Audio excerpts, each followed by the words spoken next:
So I've been out here. It was time. I figured 500 miles would be a good spot to test this or check it. So I pulled the clutch cover off. I wanted to inspect the belts and everything after 500 miles with my clutch snorkel on it. And here's what we have. And I've been through a lot of water and a lot of some deep mud. So check this out.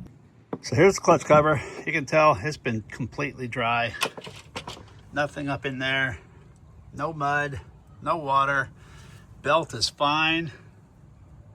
So after 500 miles and quite a bit of water and mud getting stuck in it actually and just sitting there, everything looks fine. So for any doubters out there, the clutch snorkel does its job. And like I said, there's really no need to put one on here unless you're going to be in some type of a water situation.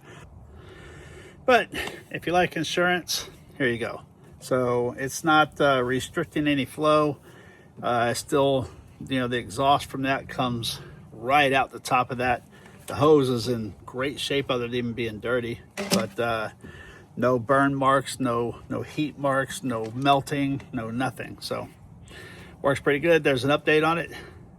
They're available on the website. They're ready to ship now. See ya.